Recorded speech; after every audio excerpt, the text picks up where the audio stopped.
Hi drama queens! Today's episode question is, what's the worst thing you have said that you wish to God never gets recorded? In this episode, everyone's dirty little secret gets revealed, and I bet you can't wait to find out what they are. So get comfy everybody, and let's binge. Episode 15 opens with Ji-ho and Sung-Yeon snuggling on the couch in the dark. Clearly something magical happened, but we were not invited to the party, boo. When she finally comes home, Miss Yu scolds her for staying out late and turning off her phone. She's worried that someone from the Ina group might hurt Sung-Yeon. Sung-Yeon is not in the mood to care. She's still on cloud 9 over her wild night and runs back to her room to call Ji-ho. This couple is finally allowed to settle into typical couple stuff.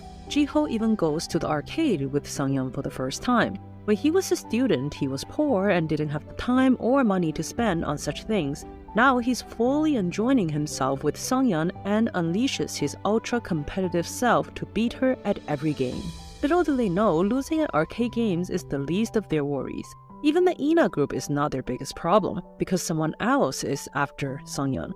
Hae-Jin finds out that his brother has hired men to follow Sung-Yeon around. He goes to check out her house and catches them breaking into her house. They run away when he confronts them, knocking over Miss Yu in the process, as she's just arriving home at the same time. She tells Hae-Jin not to call the police and that she'll use her own methods to solve these problems once and for all. Hae-Jin respects her wishes. For some reason, even Hae-Jin knows that Miss Yu is Sung-Yeon's mother. How?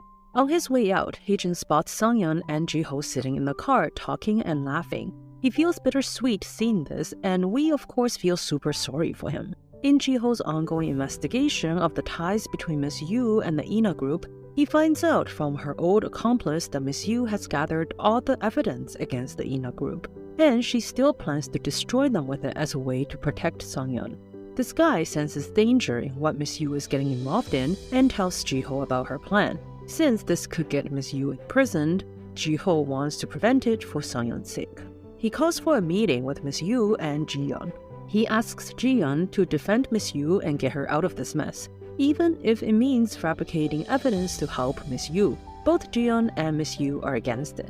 Ji-yeon doesn't want Ji-ho to destroy his career as a judge and has no choice but to inform Sung-Yeon, leaving it up to her to convince Ji-ho. Sung-Yeon finally understands why Ji-ho has been overworking these days and rushes to meet him in his office. Ji-ho tells her that he finally understands what love is, or shall we say that he's a little head over heels in love, and he wants to do whatever it takes to save his loved one and what matters to her. She tells him to not do anything that will hurt his career.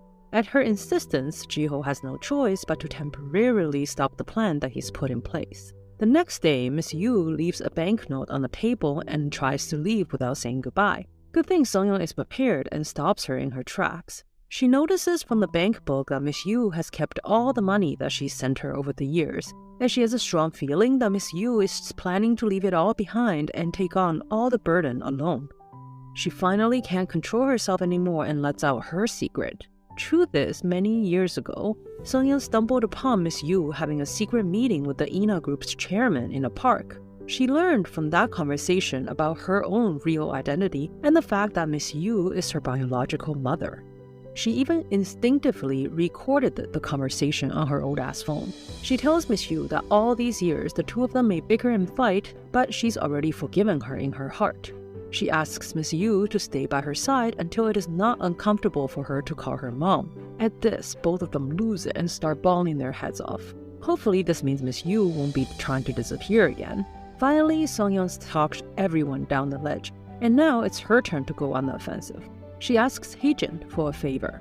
During the meeting of the board of directors of the Kang group, Sung-Yeon makes a surprising entrance and reveals Hae-Jin's brother's evil deeds in the past. 13 years ago, on the night of the proposed marriage alliance between the Ina group and the Kang group, he barges into the female restroom and harassed her when she was just 18 years old.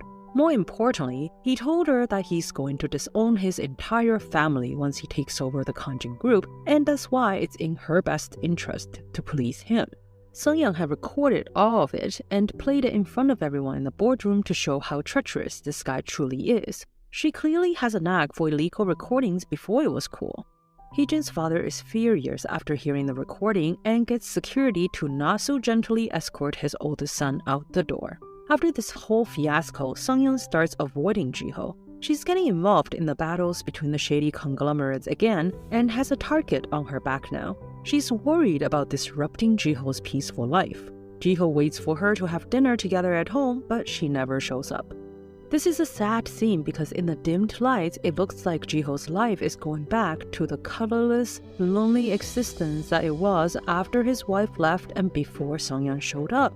Let's hope Sang-Eun doesn't make him wait there for too long. Nothing too much happened in this episode, which goes to show that it should come to an end. I mean, actually I'm surprised they tried to squeeze in some plot advancing stories this late in the game, but I feel like they can't really do it justice since it's kind of rushed at the same time. But I feel like this episode is very much about sacrificing for those that you love.